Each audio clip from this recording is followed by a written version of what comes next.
Un cordial saludo para todos, les habla David Villán, bienvenidos entonces a este video de perspectivas en el mercado accionario desde el 08 al 12 de febrero.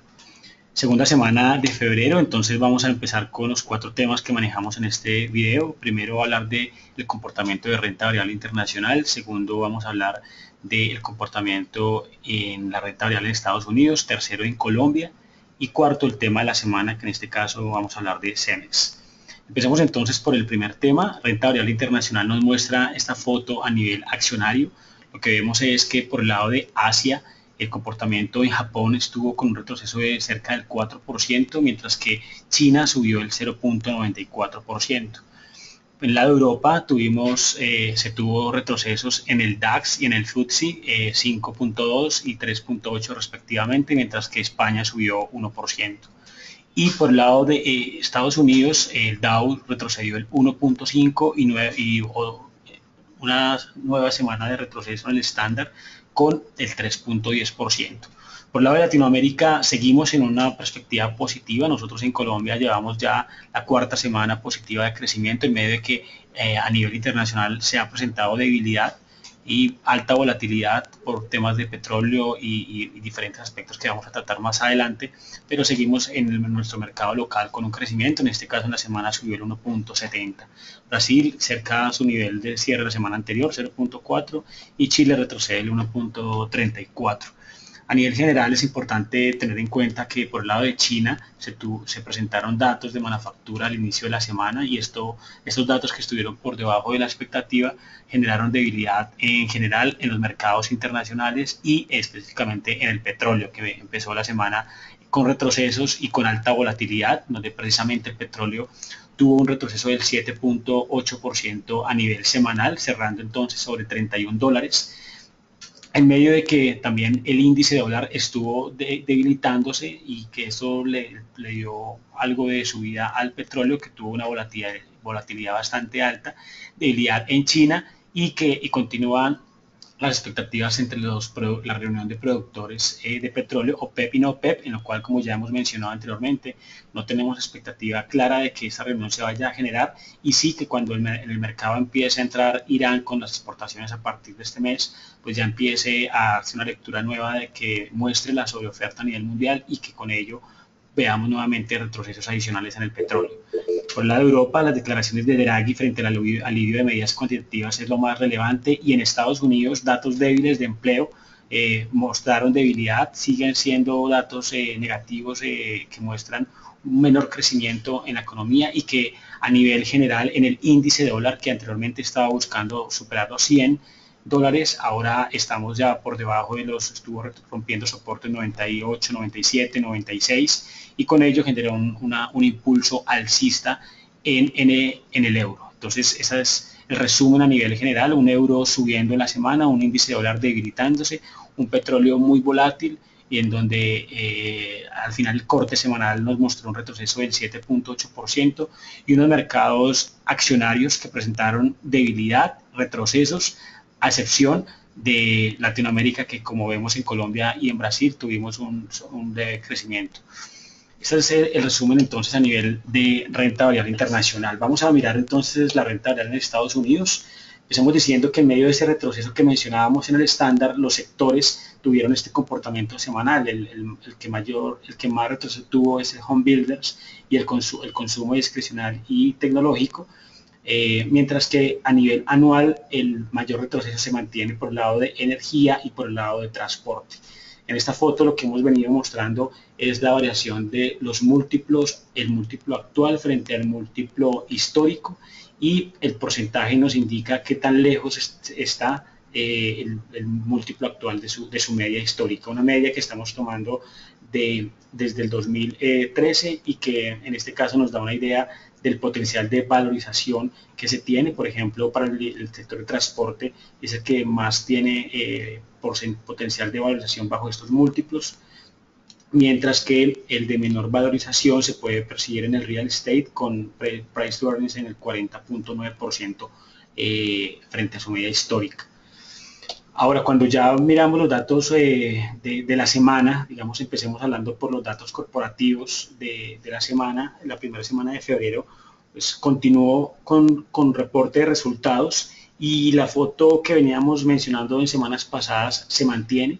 En este caso, como vemos en color verde, estos datos que comparan la utilidad por acción actual frente a la que estiman los analistas y nos muestra al final que de las principales empresas que reportaron, la gran mayoría tuvo reporte por encima de las expectativas y solo de estas importantes, tres tuvieron retroceso. En este caso, MetLife, Conoco y Occidental Petroleum, que tuvieron retroceso, estas dos últimas importantes, mientras que por el lado positivo la que más se destaca es Andarco, con un 48% por encima de las expectativas y Vulcan Materials con un 23% por encima de las expectativas.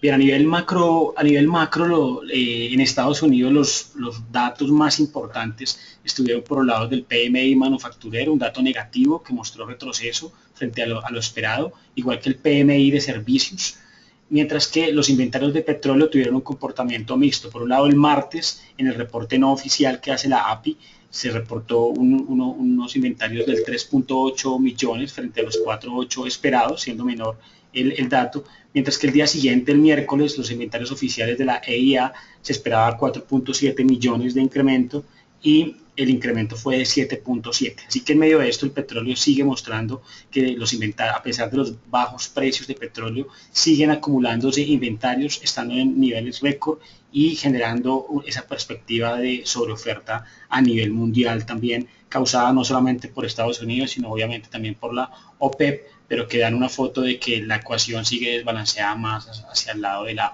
oferta que de la demanda. Más cuando por el lado de China han salido resultados relativamente negativos que dan una idea de que la demanda también no tiene perspectivas de crecimiento importantes que puedan nivelar en el corto plazo esta ecuación.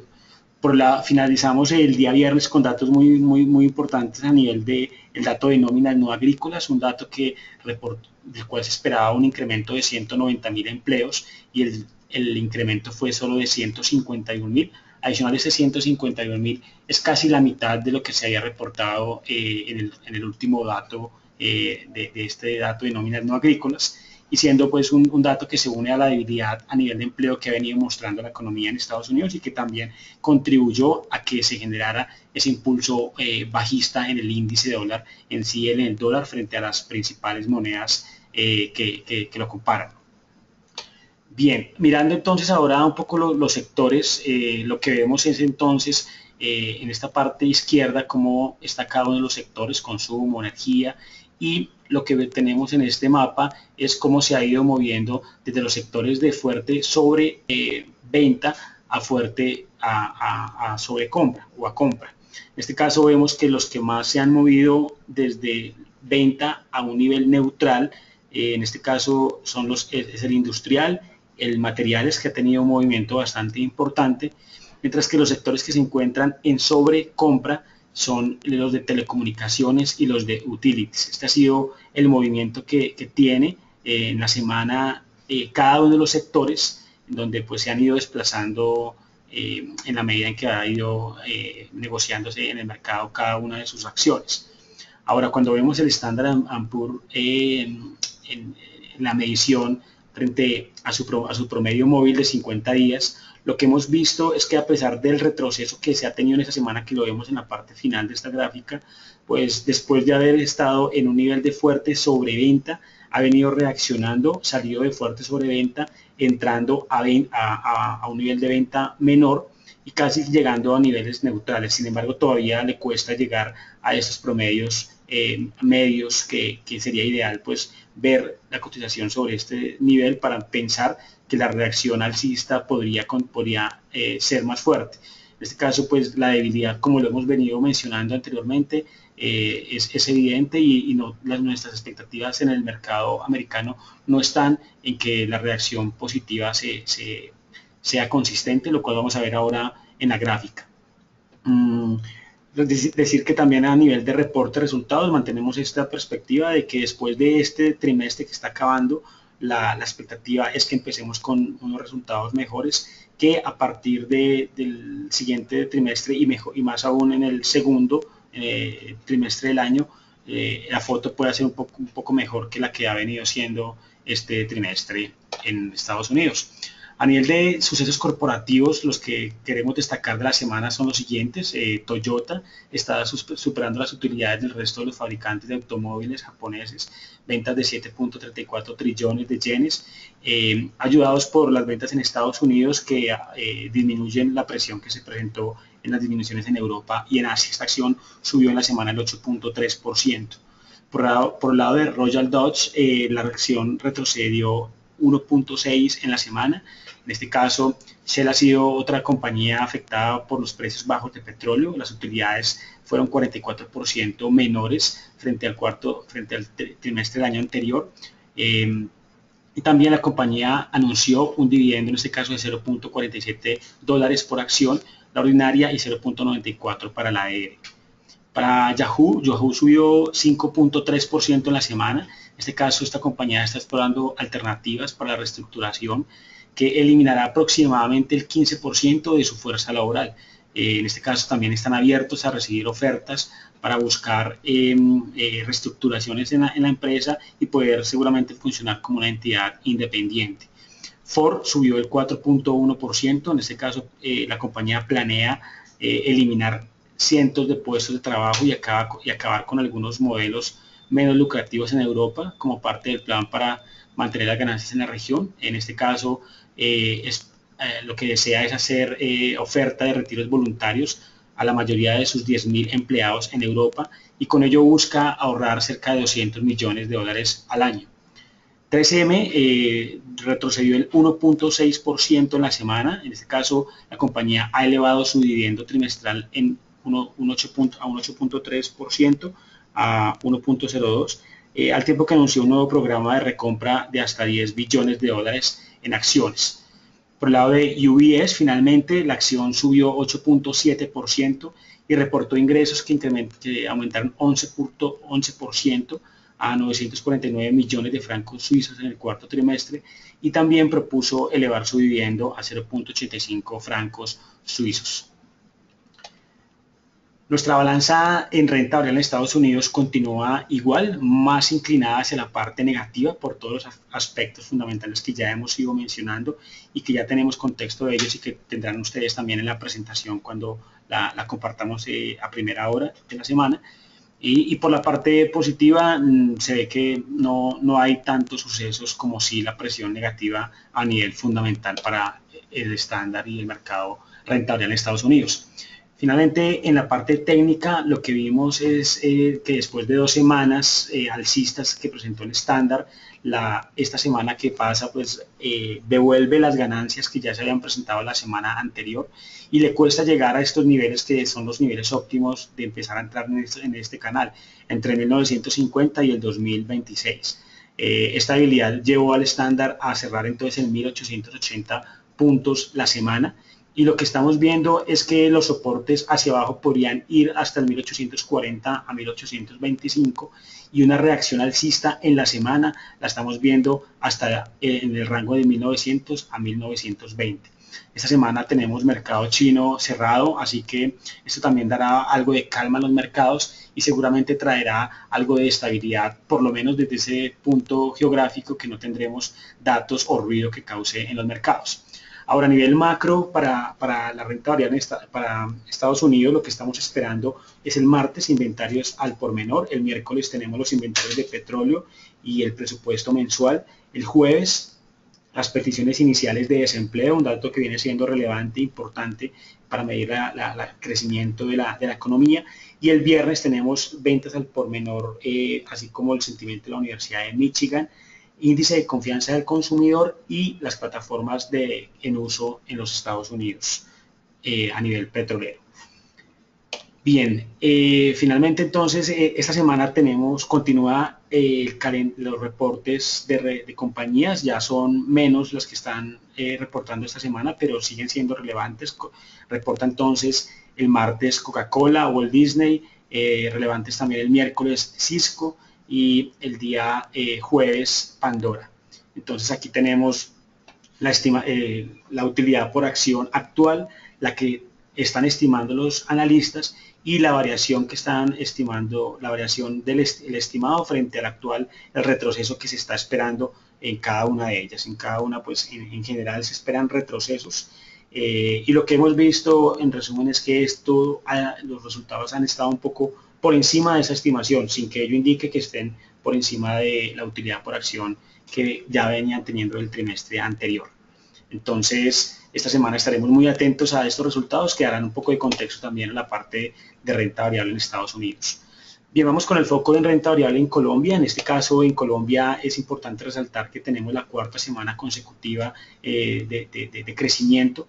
La semana marcó un 1.7% arriba, donde las acciones que más crecieron fueron Avianca, que siguen ese rally de últimas semanas de reacción positiva, Celsia, que también viene haciendo un movimiento importante, la empresa Energía de Bogotá, que devuelve las pérdidas que había tenido en semanas anteriores, Bancolombia, que sigue en un buen comportamiento, y Samargos, que continúa con un view positivo y no 3.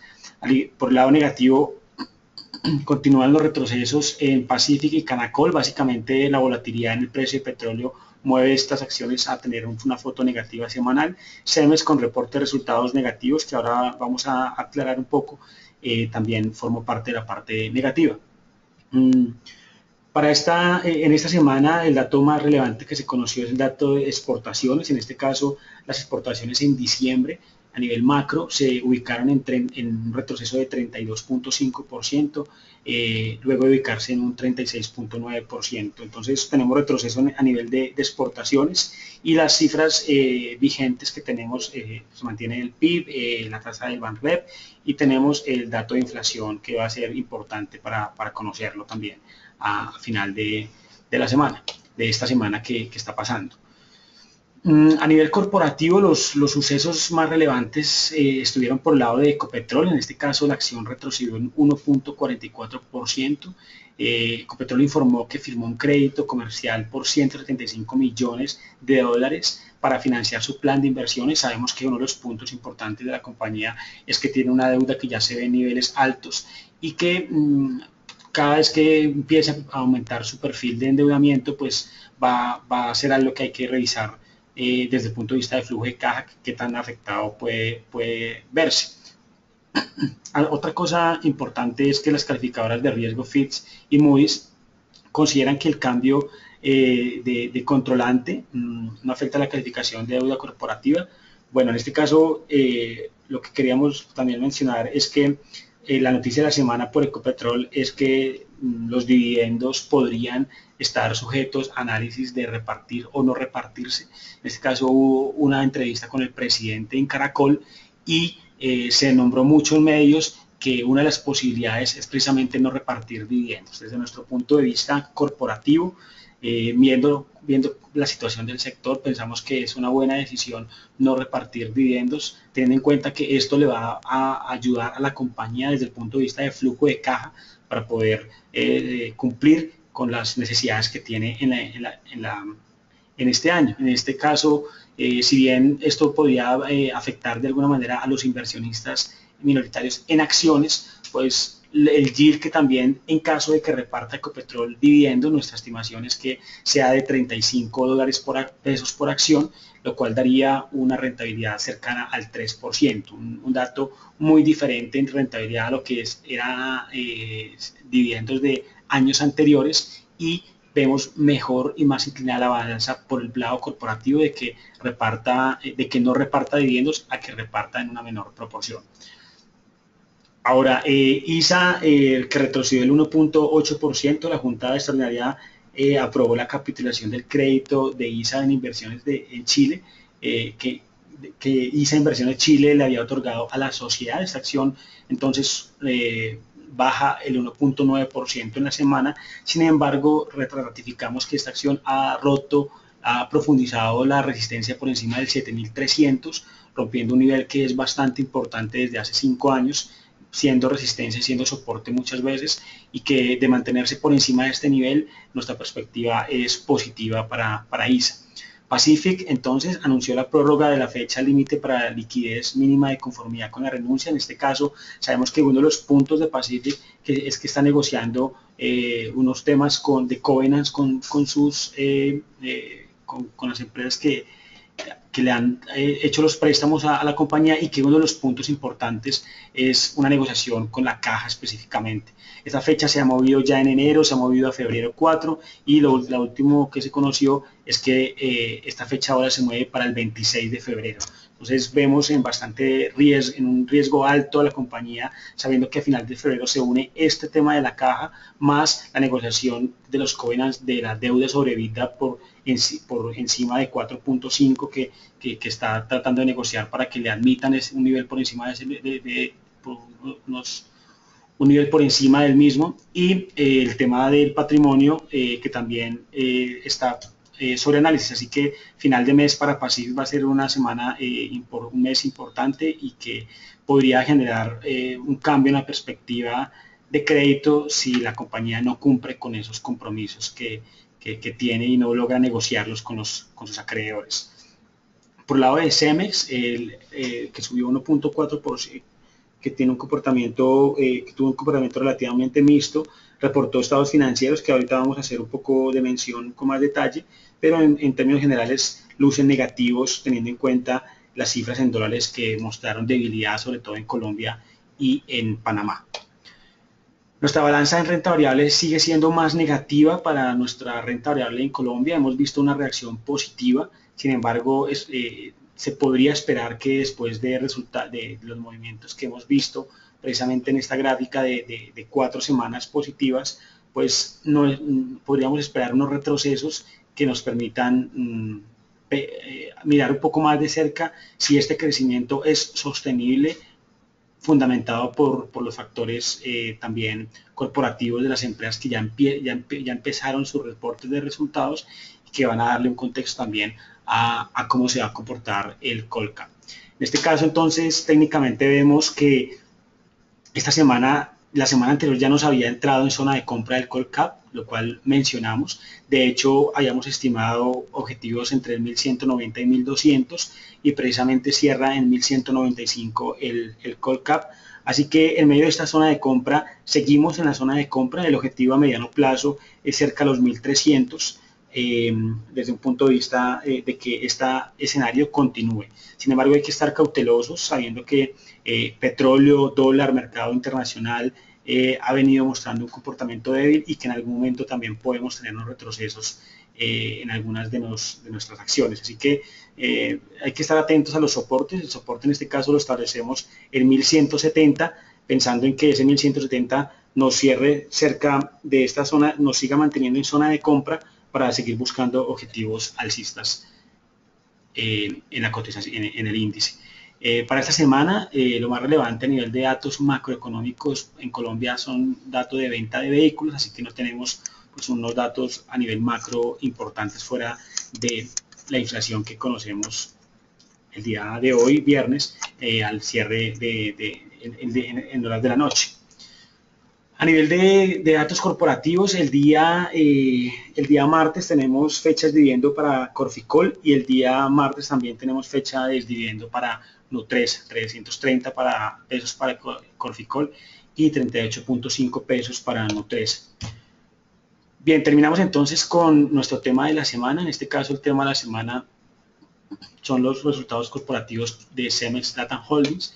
Es bueno mencionar que entonces se me reportó estados financieros que consideramos negativos cuando vemos sus cifras en dólares, teniendo en cuenta que es en dólares que esta compañía reporta su contabilidad, pues se evidencian disminuciones en sus principales rubros. En este caso, como vemos, aquí tenemos el mismo trimestre, pero del año anterior, el cuarto trimestre, en este caso el reportado, y el tercer trimestre, en este caso el trimestre inmediatamente que reportó la compañía hace unos meses. Entonces, en esta variación lo que vemos es cuál es la variación trimestral y la variación anual. Vemos que los ingresos, tanto trimestralmente, tanto con el trimestre anterior como con el año anterior, el mismo trimestre del año anterior, variaron negativamente, retrocedieron 8.3 y 18.8. Lo que hemos visto acá es que la compañía se ha visto en la necesidad de subir precios y que en medio de estos precios también se han afectado los volúmenes de venta. Esto lo vamos a ver en una presentación adelante,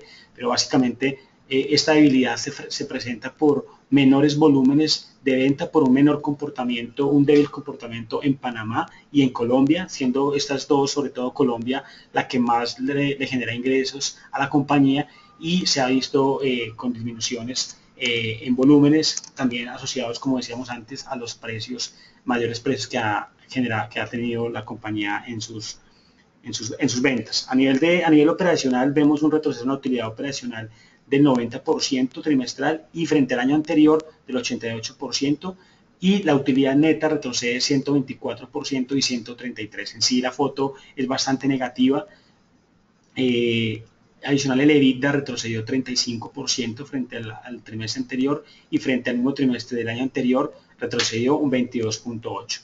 A nivel de rentabilidad vemos precisamente los retrocesos, vemos como el margen operacional, que venía estando en 27, 37, se ubica ahora en 4%, el margen neto, que venía en 16 o 24, ahora es negativo en 6.6, teniendo en cuenta que la utilidad en este caso fue negativa, la utilidad del trimestre reportada, y el margen EBITDA también, que es una medida bastante importante a nivel de la generación de caja, de caja neta, de caja bruta, muestra que anteriormente tenía de un 45 bajamos a un 31%, y que del año anterior de un 33.5 bajamos a un 31.8%.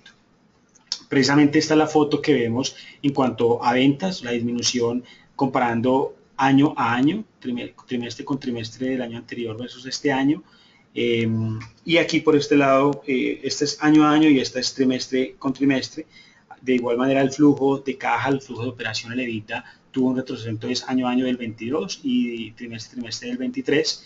Y la generación de la operación, la generación de caja también de la operación, anualmente tiene retrocesos y trimestralmente también presentó retrocesos. Por el lado de los volúmenes, evidentemente la foto la vemos muy clara. Miremos cómo a nivel de cemento los volúmenes retroceden si comparamos tanto año a año como en cada uno de los trimestres, unos volúmenes que estuvieron menores en cemento. Por el lado del concreto también se presentaron retrocesos, tanto anuales como trimestrales, y por el lado de los agregados también se presentó retroceso.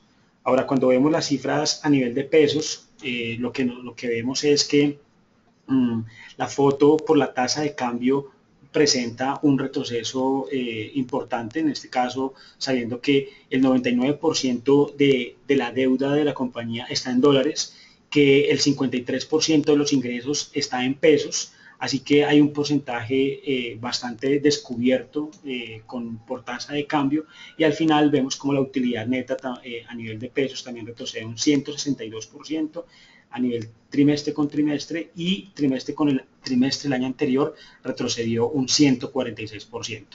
Esto nos lleva a pensar entonces que los resultados son negativos. Esto evidentemente lo vemos como lo vemos aquí técnicamente. La foto semanal nos muestra cómo la semana para CEMEX es negativa, y de hecho empezó a devolver lo negativa que fue al final ya de la semana, sobre el día viernes, jueves, que hizo una devolución al retroceso que ya venía haciendo. Que estamos viendo acá que la tendencia en CEMEX sigue siendo bajista. Sin embargo, queremos alertar que estos dos círculos nos muestran una posible formación de un doble piso, en donde nuestra expectativa es que los resultados sí muestren, con debilidad, sí muestren también esa debilidad en la cotización de la acción, y nos lleven a una zona de compra entre los 8.900 y los 8.700 pesos. Esta zona de compra es una zona de compra que desde para un perfil de inversión agresivo, teniendo en cuenta que la tendencia es bajista, podríamos buscar objetivos de mediano plazo en los 10.200 y los 11.100, sobre todo viendo que la compañía y la empresa tienen unos proyectos bastante importantes en Colombia y en Panamá en este año. En Colombia, por el lado de las 4G, va a ser uno de los puntos importantes que les puede dar crecimiento a la compañía, y que consideramos que la acción ha tenido un castigo bastante importante por encima de las expectativas, y que sus fundamentales pueden reflejar un precio mejor al que hoy en día está evidenciando la cotización. Entonces, nuestro escenario para un perfil agresivo es de compra con retrocesos adicionales, llegando a los 8.900, 8.700, para buscar estos objetivos de 10.200 y 11.100 en niveles de mediano plazo para la compañía. Bien, estamos agradeciéndoles entonces por estar con nosotros en esta semana, en este video. Muchas gracias a todos. Deseamos entonces que tengan un feliz inicio de semana y cualquier comentario pueden hacerlo a cualquiera de nuestros correos que están en esta presentación o telefónicamente. Muchas gracias a todos y un feliz inicio de semana.